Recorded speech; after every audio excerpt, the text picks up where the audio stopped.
Hi friends, అందరూ ఎలా ఉన్నారండి? Welcome to my channel. Friends, ఈరోజు నేను చూపించబోయే డిష్ ఏంటంటే తోటకూర ఫ్రై అండి. ఫ్రెండ్స్, నేను ఫస్ట్ 2 కట్టలు తోటకూరని తీసుకుని వాటిని శుభ్రంగా ఈ విధంగా కాడలన్నీ తీసేసుకోవాలండి.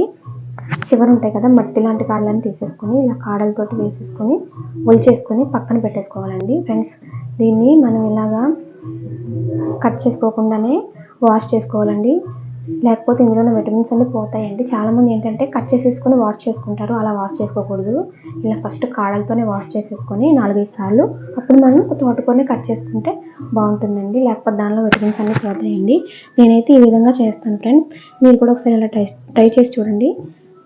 తోటకూర మనకి వండుకోవడానికి కూడా ఈజీగా ఉంటుంది, కడుక్కోవడానికి కూడా ఈజీగా ఉంటుందండి. ఫ్రెండ్స్, నేను ఇప్పుడు ఈ విధంగా శుభ్రం చేసేసుకొని మీకు చూపిస్తున్నాను. ఒక 5 టైమ్స్ నేను వాష్ చేసేసి మళ్ళీ చూపిస్తాను. ఫ్రెండ్స్ చూడండి, నేను తోటకూరని శుభ్రంగా వాష్ చేసేసి ఈ విధంగా కట్ చేసి పెట్టుకున్నానండి. చూడండి ఫ్రెండ్స్, ఇందులోకి కొంచెం లైట్గా సాల్ట్ అనేది యాడ్ చేసుకోవాలి. యాడ్ చేసేసుకుని మన తోటకూరని ఈ విధంగా చేతులతోటి మెదిపేసుకోవాలండి. మెదిపేసుకోవడం వల్ల ఏంటంటే మనకి తోటకూరలో ఉన్న పసరంతా పోతుందండి. అందు గురించి నేనైతే ఇలా మెదిపేసేసి పక్కన ఉంచుతాను. మీకు ఇది వేసేటప్పుడు చూపిస్తాను. కూర వేసేటప్పుడు వాటర్ అంతా పచ్చగా వచ్చేస్తుందండి. ఇలా మెదిపేసుకోండి.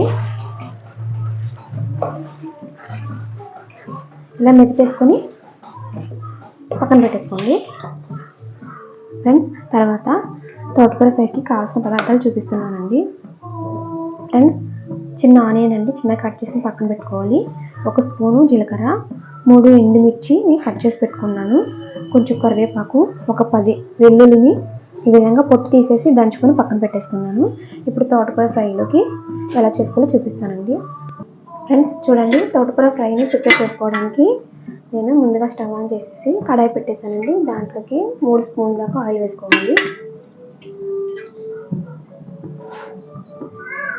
ఫ్రెండ్స్, ఆయిల్ వేడైన తర్వాత మనం తాలింపు వేసుకుందాం. Friends, oil వేడైందండి. ఫస్ట్ జీలకర్ర వేసేసుకున్నామండి. ఫ్రెండ్స్, జీలకర్ర కొంచెం చిటపట్లు ఆడుతుంది కదండి. ఇప్పుడు వెల్లుల్లి రెమ్మలు వేసేసుకుందాం, అలాగే ఎండుమిర్చి వేసేసుకుందామండి. ఇది కొంచెం వేగిన తర్వాత అప్పుడు కరివేపాకు వేసుకోవాలి.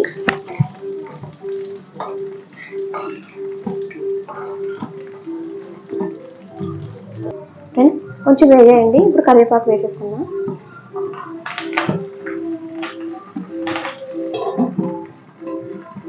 ఫ్రెండ్స్, ఇప్పుడు